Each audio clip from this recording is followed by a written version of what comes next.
A good Tuesday morning, everybody. Welcome to the Volquest podcast. Eric Kane, along with Brent Hubbs, Austin Price, Rob Lewis, and a big thanks, as always, to our friends, Exterior Home Solutions, for making the Volquest podcast possible. Give them a call today for a free estimate if you have the need, 865-524-5888, or visit them online at exteriorhomesolutions.com. A whole lot to get into. We've got great coverage over at Volquest.com, so no better time right now to take advantage of that June promo. Right now, recruiting all over the place. Tennessee going to super regionals, the baseball team. So not a better time in the world than to join Volquest and our friends on the Journal's Quarters than right now. Going to talk a whole lot today about some recruiting, some baseball, but first, let's go ahead and get started. The announcement that we knew was coming, the announcement that took forever to get here, but on the next to last day of the SEC spring meetings, the SEC is going to an 8-game conference schedule, Brent, for the 2024 season, ditching divisions, but it looks like it's going to be a one-off before they hopefully go to a 9-game schedule for the foreseeable future after that. Well, it's a one-off, and we'll see what it looks like after that. I think you've still got a lot of people who are not in favor of a 9-game schedule. I don't know that they're going to be any more in favor of it after the 24 season either. So I think you got some people kicking the can down the road. Now, if more money gets involved, maybe that changes some things. But the bottom line, Austin, is the commissioner didn't get what I think he wanted, which was a 9-game schedule, because they didn't have the votes to do it. Presidents and ADs came back and said, well, I need more information, like they hadn't gathered any information, Rob, in the last year on scheduling. So they kicked the can down the road is what they did. They kicked it down the road for a year, and we'll see what happens after that. They're going to have a hard time with the 6-3 model, it sounds like, because there's going to be a lot of screaming foul, like we thought there would be, over who gets what as their natural rival or their year annual rival to find the balance that some people want.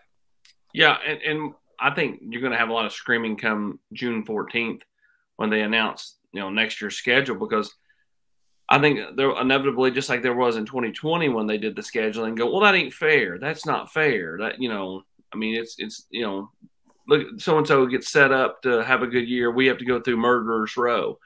Again, I think Tennessee plays Alabama. I think Tennessee plays Vanderbilt. And I think Tennessee plays Florida. I do not think they play Georgia. I just think that that's the team that's left off Tennessee's schedule in 2024. But we'll see what happens. Ultimately, I don't think it matters immensely, because you got quality programs. Even when they're down, Florida still has athletes and they're capable. Auburn was down, but they're capable.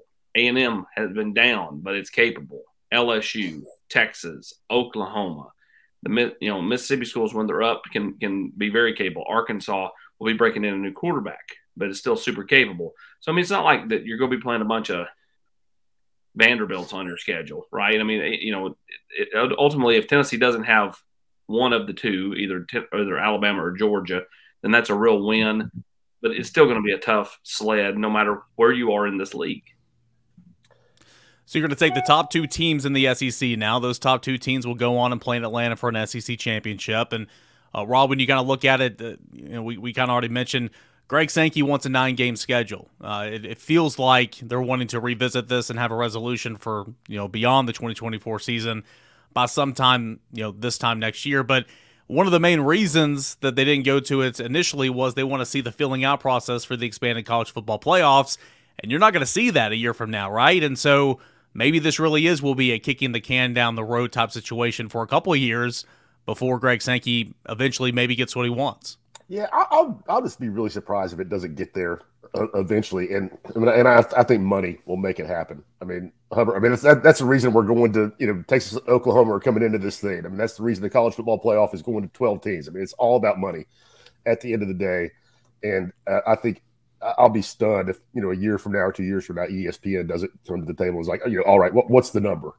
What do we need to get to play 9 games so we don't have to play show Alabama versus the Citadel at noon on Saturday. Well, here's the thing I think is going to be interesting too for the SEC. The only criticism the SEC has ever taken or has taken the last few years is not punishing some kid that people around the country think needs to be punished more, and that everybody's biased towards the SEC, that they draw great favor. Now you're going to have a different level of criticism, I think, this fall, and certainly in 24. How many times are we going to see when the college football playoff standings and rankings come out? Are we going to have a commentator say, well, you know, this is because they're an 8-game schedule? How much does the 8-game schedule start to take the narrative about, well, they get favor, or their strength of schedule should be different because they should be playing 9 games instead of 8 games? Do they get that criticism from ESPN, or do they not? I think that's something to watch too. Well, I don't think they'll get it from ESPN because ultimately ESPN owns the rights to the SEC. But I do think that you'll see the narrative crafted, Hubbard, around college football by those like, you know, the Clatts of the world and some of those people that don't, you know, necessarily, you know, Danny Cannell that hate the SEC. They're going to craft that narrative. But let's face it, 8 games in this league still better than 9 or 10 games in one of those other leagues. I mean, like, no offense to the Big Ten. And again, I never understood how they divide their league when like literally every blue blood's on one division, and then it's like Nebraska and Wisconsin, Minnesota, and Iowa, and a bunch of weird teams over here to the west. But you know, you're never going to play a schedule in the Big Ten that is tougher than the schedule that, you know, one of these teams plays in this league, especially once they, you know, quit the divisions and they kind of, it's a hodgepodge, right? And you're rotating all over the place. I just don't see it. But again, I think you're right. I think that narrative from those people, the few that hate this league, they will 100% craft the narrative you're talking about. Yeah, but they don't have the biggest voice. I mean, you know. So, and again, it was fascinating to me, Rob, to see Sankey's kind of rope-a-dope play last week. Right on Monday, it was, you know, we're on the forefront and we advance and you know, we're not shying away, and it's not about money and all these types of things. And then it becomes, you know, well, we look at the last game that was played. You know, we play. I mean, like, he was like, all right, this is where I want to go. Wait a minute, I don't have enough votes to go there, so now I'm going to turn this into where 8 games is still a good thing.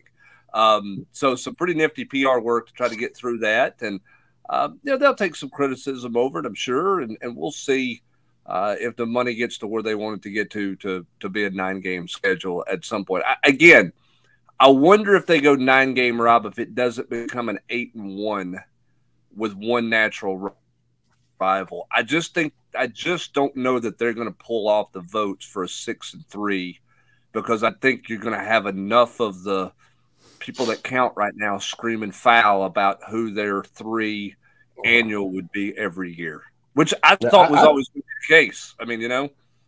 Oh, I mean, I think 3 is going to be tough. I mean, I think ideally that's kind of like what I would like to see as somebody who grew up, you know, watching this league like you did, Brent. But I just think there's going to be too much, you know, belly aching and, you know, finger pointing at, you know, look who they got compared to who we got. I just think it's going to be really hard to make that work. But I think if you get it, it's going to be like Alabama's going to be the one that's screaming bloody murder, right? And everybody's pointed at Nick from when he made the comments back in February about LSU, Tennessee, and Auburn. I think if the most likely scenario for it to go 6-3 is if they lessen that 3rd game for a couple of those teams that do have a little bit of a murderer's row. And again, no one's going to sit there and go, oh, poor Alabama. I mean, like, they've been the class of college football for 15 years. But like, I wonder if they go Auburn, Tennessee, and then Mississippi State instead of LSU, and you don't get LSU, Alabama every year. Like, well, I wonder if that's where we end up getting to if they go 6-3, is that 3rd game. No one's got 3 upper tier teams or traditional upper tier teams in the history of college football.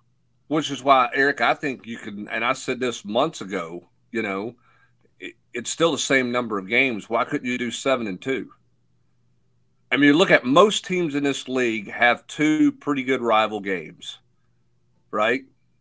And then you can rotate the rest. I mean, if you're Texas is going to play Oklahoma and Texas A&M. Tennessee play Alabama, Vanderbilt. Florida plays Georgia and whoever, you know. I mean, you could, to me, it's easier to find 2 natural rivals that make sense instead of forcing that 3rd one which might be a harder game for some people. I think they're trying to push to the whole like getting to every school in a 4 year. Like everybody can go play at every school in 4 years. I agree. If you do 7 and 2, I don't think you can do that. The math doesn't check out, right? And am I wrong on that? I'm pretty sure. And you can't do it at 6 and 3, right? No, you can do it at 6 and 3. Well, I think if you're rotating 7 games instead of 6 games, then you're obviously you can get there in 4 years. If you have a 7 rotators instead of 6 rotators, that's one more rotation of games. You would actually probably play somewhere twice instead of just one time over a 4-year period. You would get to everywhere. Because that math still worked out when they were doing the 1-7 or when they were talking about doing the 1-7. You could still play every team and go to every venue in the SEC if you play for 4 years. Yeah. Regardless, I mean, I think eventually, I agree that's kind of what they want to do.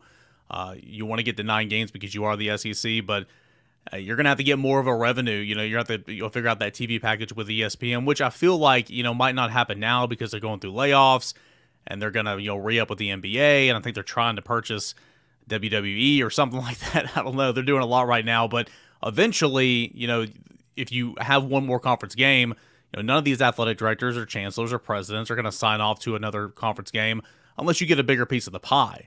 And money talks. So whether that's 25 or 26 or whatever, I do eventually feel like once you get more money from your TV partners, it's going to move in that direction. It's just not going to start in 2024.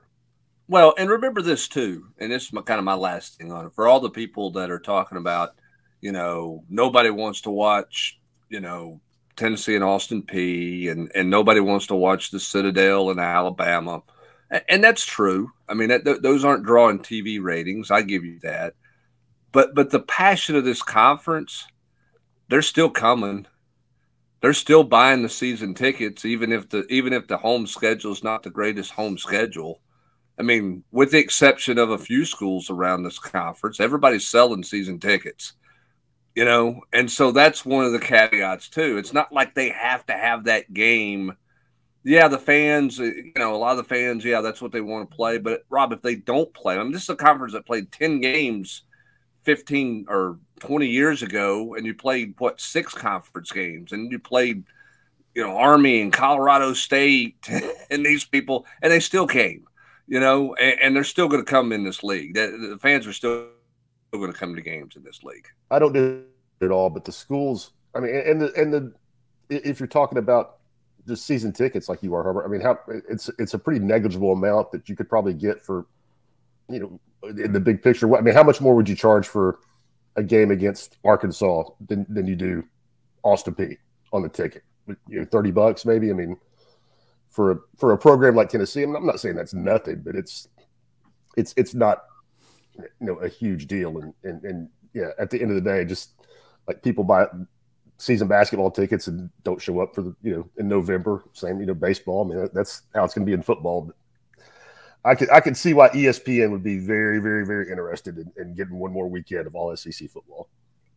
For sure. They're interested in this whole process because on June 14th, they get a TV show out of it. And then at some point between, now and this time next year, they'll have another TV show to announce the dates for the 2024 schedule. We get the opponents in June 14th. We'll get the dates and times at a later date. So trying to make it almost a year-round type situation. I was just going to say, AP, go ahead.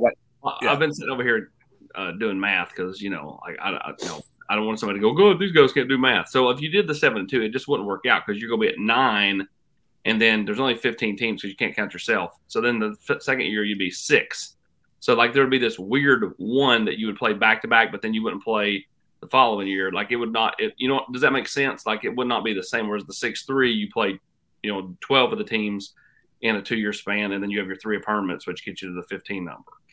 Yeah, I mean, I get that, but you would go. What I'm saying is, you would get there. You just would get somewhere twice. Yeah, it would just be. I don't know how you would break up the whole like that one game that you would overlap. You know what I'm saying? Like Tennessee would potentially play Ole Miss back-to-back years instead of rotating them off. So like, how does that rotation work? Like I think that would require way more juggling. I guess is what I'm thinking. Yeah. Well, and remember this too. At the end of the day, the people they'll never admit it because they all played Switzerland. I don't care. We want to keep our rivalries.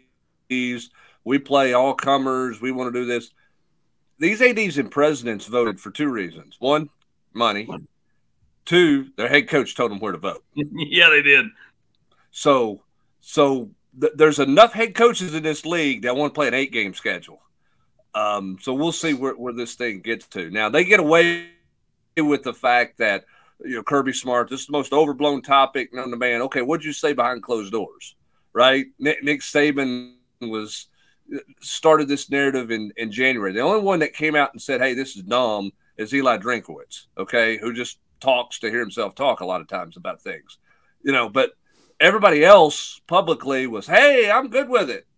That's not necessarily how all those coaches feel. Well, yeah. I mean, look, a year ago, Hubbard, we're sitting here and 3 teams out of the league voted for 8. Everybody else was at 9. And then once everybody found out kind of who they would probably be playing, everybody's like, wait a minute, I'm not sure I'm for 9 anymore. I thought we were getting Vanderbilt. But I feel like as Tennessee fans listening to this podcast right now, you're saying, play Alabama every year the last 15 years, been the best team in the world. Who cares, right? I mean, regardless, teams will cycle. It doesn't feel like that way right now with the way Georgia's playing Alabama the last decade plus, but teams will cycle through it and go up and down and up and down. I mean, that's just college football. And who knows how long this would be in place for, right? I mean, there's been divisions since, 91? It's been a long time, but before that, Tennessee played Auburn every single year. So, things change all the time. Recruiting changes all the time. There's no history. Did Kane write it down, Hubs? Kane knew that they played Auburn way before the divisional stuff. Oh yeah, I've heard. But he didn't know when Tennessee Auburn play stuff all the time. He didn't know when divisional play started. But other than that, that was a pretty good history deal. That was pretty good by Eric Kane. Good research. Divisional play was that 94 then? 92. 92. You said 91. I was right around there, guys. I knew Tennessee played Auburn every. Same year. Hey, it was they started division play the year after Kirby Puckett. I knew you were going to say that. Kirby Puckett beat the Braves. I knew you were going to say Kirby Puckett. They played that in that was my first year in college when it went to divisional play. That's how I remember it. How's that for you, Eric? And you weren't born yet, so there you go. Wasn't born. Wasn't even a thought. Things that do change every single day, though, is recruiting. And Austin Price, he had the night at Neyland this past weekend. Some of these underclassmen camps that are going on throughout the month of June. Official visitors come in this weekend. 2 big official visit weekends the last 2 weekends of June. A guy that took an official visit to Clemson last weekend was Sammy Brown, and it looks like Dabo worked some of his magic this past weekend. That's correct. Every kid can go where they want to go. Sammy seems like really does seem like a really good kid. I'm not sure his family was thrilled that he was pulling the trigger now versus at least taking the visits, but he wanted to put an end to the process, so thus he did. So I mean, like, you look at Sammy and again, Tennessee did as well as they could do here on their official visit 2 weeks ago. Sometimes your best just isn't good enough, and you can hold your head high. On to more pressing linebackers. Edwin Spillman, way more of a realistic shot than Sammy Brown ever was going to be. Tylen Singleton, LSU, TCU, Tennessee for that one. Jordan Burns, kid out of Atlanta, was here for A65 Live a few weeks ago. We'll be back for an official visit here soon. So those linebackers carry way more weight, for Tennessee than Sammy Brown. Tennessee shot their shot. They would have loved to have had him, but they were always kind of, fighting an uphill battle. The other ones we just talked about, way more realistic. AP, what's the sting factor for Georgia on this one? It's going to be through the roof, right? Yeah, I mean, it's a big blow to Georgia. Now, they're super deep at linebacker, right? That's part of the reason. Local in-state kid. But yeah, they felt like they had that one. And a lot of people, again, the people around Sammy, they weren't pushing Clemson, which is why the notion that, Clemson had kind of taken a tumble. But, Dabo had the kid, and the kid, told the people around him, this is where I want to be. And, they didn't stand in his way. And so that's why Sammy ends up at Clemson. I don't want to waste more time talking about Sammy. Again, he was a long shot anyways. Let's talk about people Tennessee's got a real shot at. Well, what about Kingston Lopa? It was a guy that Tennessee was in great position with, but now it's not going to visit here until the season, right? Yeah, going to take his official, pushed it back to wants to come to a game. Was supposed to come in this coming weekend, but that's got pushed back. Still think Tennessee's, in decent shape there, coming off his visit for A65 Live. But again, the longer this one goes, the more you kind of enter into, some different deals. I mean, Oregon and Washington, they're going to continue to push hard there as two West Coast schools. He originally had them set up to visit at the end of the month. Then I think he canceled those, but those end up going back on. We'll see. Either way, Tennessee is going to continue to swing big there for the athlete from Grant High School there in Sacramento. So this weekend of course, you had Sammy Brown in 2 weekends ago. Nobody here this past weekend, but this upcoming weekend you'll have a couple. Before the last 2 weekends, there's going to be massive. Who are some of those guys that plan on, at least at this time, being in this weekend for Tennessee? Well, it's way early in the week, Eric, and the fact is, Max Anderson's coming in. I think there's a chance Chase Tyler makes it in. Maybe 1, 2 more, maybe. They may get up to as many as 4. But again, I think a lot of that's to be determined over the course of the next few weeks. Max is a guy that's kind of been trending to Tennessee for a while. We'll come in this weekend, and we'll kind of see what how this thing plays out with the young man from Texas. You guys have been working some of these prospect camps over the last week and a half or whatever. Any notables from the night at Neyland or from the camp a couple days ago last week? Well, I mean, David Sanders, man, he looks like $1 million, top offensive tackle in 2025. Really, really good looking kid. Weighs about 255, 260, which is what you want. I mean, you kind of build them up from when they get to college and they don't come in with a bunch of bad weight on them. And super long, super athletic, and really moves well. Tennessee obviously offered Brody Smith, the son of Lee Smith. I think that's a smart offer, Hubbard.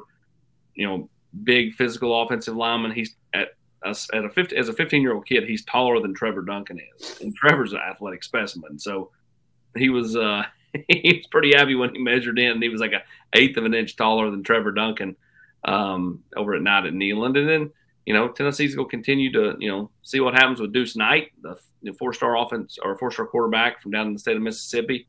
To me, it's T, George, Madden. Kind of the top 3 quarterbacks on the board. The one thing we're working against Madden is he's not played a game. Any games he's played, they were up 74-0 out there. And so, you got a running clock. You're just trying to run it out. You're not really throwing it a whole lot. I think his recruitment continues to go boom. It's starting to go boom now with him going to camp. So I think it really goes boom this fall when he gets on the field. Deuce Knight, you see him right here. Tennessee continues to be in a really good spot right there. And then, Georgia's coming up on Sunday. And so we'll be interested to see, kind of the remarks out of Georgia's visit and camp performance coming up this weekend. Yeah, that's going to be an interesting deal at the quarterback spot in that class. Just kind of how the dominoes fall and who you're waiting on, who you're not waiting on, what are you doing, all those things. That's why Josh Heupel's making $9 million a year to make those decisions because, are you taking the first one that wants to come in? Do you really have somebody that you like a lot more and you're saying, hey, I'm all in for this one only, or is it really 1A and 1B and all those types of things? That's a good problem to have. Don't get me wrong. Okay. It's a really good problem to have at the quarterback position. But that's going to be fascinating to see how this summer kind of plays out with those 25 quarterbacks, quarterbacks in the class of 25. 100% agree. I mean, again, if you said, how do you stack this thing up? If I'm stacking it, and again, I'm not Josh Heupel, but if I'm stacking it, it's George is 1, slightly below him is Deuce. And then I think right there with Deuce is Madden. Again, I think you have to let it play out. He's not played. And I think that's the one thing that, you get to the fall, you may watch 3 games of film and go, whoa. He's just kind of been sitting there waiting in the wings. All of a sudden he's got his shot. I do love the fact he cut his hair, so he kind of differentiates himself from Big Brother. Just because, he wants to be not Nico's little brother. He wants to be Madden, right? And so I'm very interested to kind of see how this plays out. Here's the one thing I would tell you.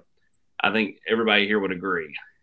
If you miss on Deuce Knight and Deuce Knight goes somewhere and he plays well, you'll hear about it a little. If you miss on George or whatever, and George goes somewhere else and plays well, you'll never not hear about it. I mean, it'll be the constant. You think this debate on the general's quarters is rich. it'll be a million threads about McIntyre if he's throwing the ball at Clemson or some other school and not Tennessee, much like we had to hear about Trevor Lawrence for several years. So again, I think you just got to let it play out and see what happens. But again, kid's got a ton of talent. He'll be here coming up on Sunday for camp, and then we'll see where it goes from there. A lot going on right now in the world of recruiting. June is always a big month. You've got camps going on right now, looking ahead to the class of 25 and 26. Of course, 2024 visitors visiting officially during this month, and you can catch it all right here at Volquest.com. I mentioned that promo earlier. It's 50% off for your first year or $1 for 3 months, your first 3 months. I mean, incredible deals going on right now for the month of June.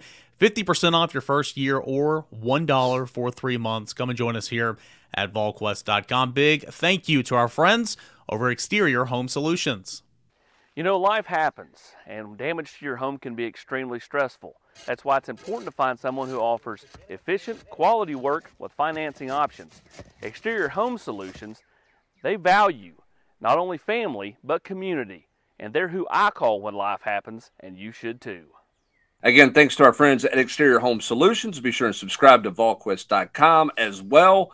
As Eric mentioned, you can get a year for half price throughout the month of June. It's a great promo going on. There's no better way to check us out throughout this fall and throughout the winter. And obviously throughout the rest of this month, as there's more baseball to play, Eric Kane, the Tennessee baseball team, Tony Vitello's team goes to Clemson in that regional and takes care of business. Look, they played clean baseball. I mean, the Clemson game itself was a super regional game. I mean, it was so well played. But for 3 games over there, that's as clean as this Tennessee baseball team has played behind their pitchers. It's as complete as they've played in terms of doing all the little things the right way. That's got to be a really positive sign for Tennessee heading into super regionals. No doubt. I mean, you're seeing how good this team can be when it's, reaching its potential. And I mean, it wasn't a perfect weekend, don't get me wrong, but Tennessee as a team was perfect. Didn't lose. It took down Charlotte in 2 games, and there's some good ball players on Charlotte's club, and had some decent pitching. Then you go to Clemson, and you're squaring off against a really talented left-handed pitcher through a gem against Tennessee. And credit Tennessee, man, that mental fortitude. You weren't getting as many hits as you wanted to, but you were staying. You were staying locked in. The at-bats were good. And then coming down to the 9th inning, you start that little rally, right? You get a single from Christian Moore. Blake Burke gets a single. Down to your last strike, Zane Denton puts you ahead. And then you fall back down, game tied. And this team would not have won a game like that Saturday night 2 months ago. This team would not have won this game back in March. But the mental fortitude to stay in your shoes, and when you load the bases in the 10th inning and there's no outs, not to freak out. I mean, the win probability at that point was like less than 1%, right? You found a way out of it. You got the strikeout, then had that nice double play. It goes on and on and on. And then you find a way, right? Hunter Ensley's 0 for 6 with 4 strikeouts. Doesn't matter. You're as good as your last at-bats. Drive in that game-winning run, and Seth Halverson closed the door. I mean, that game was incredible. But Friday's game was incredible from Andrew Lindsay. Sunday's game was incredible from Drew Bream. He looked really good. Zane Denton, Christian Moore, what weekends. But to your point, yes, clean baseball, not beating yourselves in the field. The pitching was about as good as you could have hoped for in terms of how you wanted to manage that. And Tennessee's off to super regional play. And credit the team, credit the coaching staff. They earned it. Well, I mean, they did not commit an error over there all weekend long, which they've not had a weekend 3-game set against anybody this year where they've done that, where they played completely clean. They made all the little plays that they need to have. But, Rob, for me, one of the storylines that came out of this weekend that I think says a lot about kind of where the mental makeup of this team is right now and how far they've grown.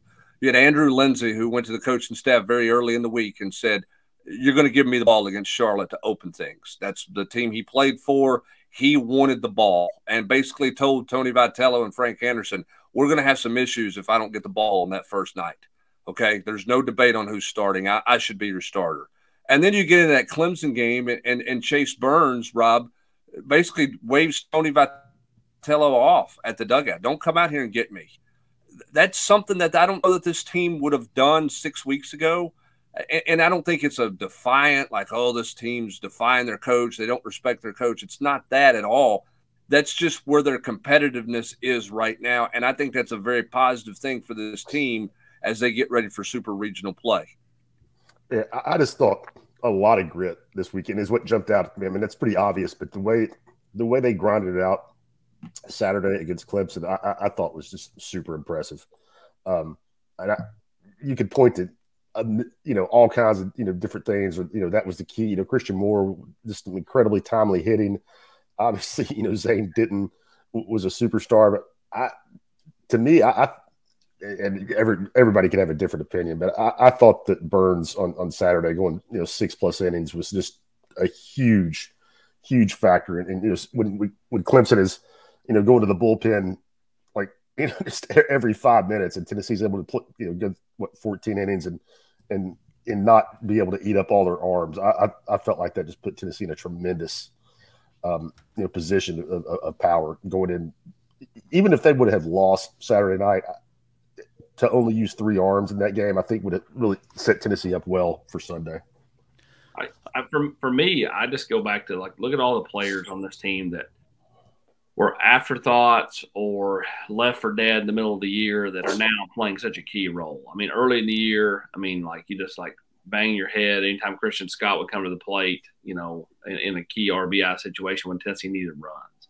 And again, he's not perfect, but he has provided some, timely fielding, timely hitting for this baseball team. Griffin Merritt has got 3 game-winning home runs, all in SEC play.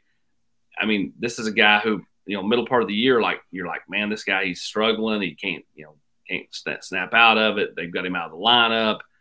Finally, he kind of gets his groove back, and really is seeing the ball well. Now they've got him back in cleanup. That's why you don't, close the door on Blake Burke kind of snapping out of it, right? He struggled for such a stretch here, but can he find his groove heading into supers, heading into potentially Omaha? And again, nobody's swinging better than Christian Moore.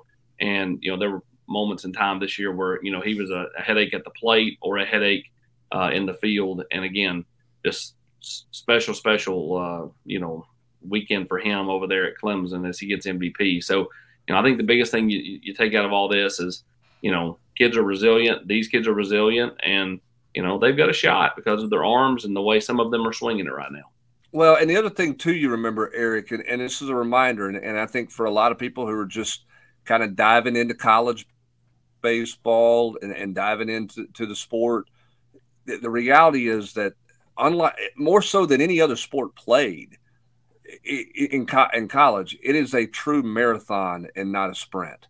Now we talk about basketball. Basketball, you got to be hot at the right time. Obviously, there's a little more. One guy can carry you in basketball through the weekend. I think baseball is the hardest one to get through postseason because one guy can't win a baseball game for you. You're not going to get 3 one-hit games from 3 straight pitchers. It's just not how it works in college baseball. But what we saw Saturday, look, they may not be able to put it together for super. We'll see. But what we saw Saturday or this weekend is exactly what you said, Eric. The potential finally all came together, and you just have to remember what happened in February doesn't matter. It is a true marathon. And I think sometimes that all gets lost, right? Because it's the gnashing of the teeth that you didn't win every game, and you have to understand that you're not going to win them all in this sport. Not in baseball. It's going to be really, really hard. And we learned that this weekend. Vanderbilt was the best team in the SEC in Hoover, right? And they're at the house. Didn't even make it to the regional finals. Yeah, so you just, it's a hard sport. And Tennessee picked a great weekend to play their best baseball. The question now is, can they do it back-to-back weekends?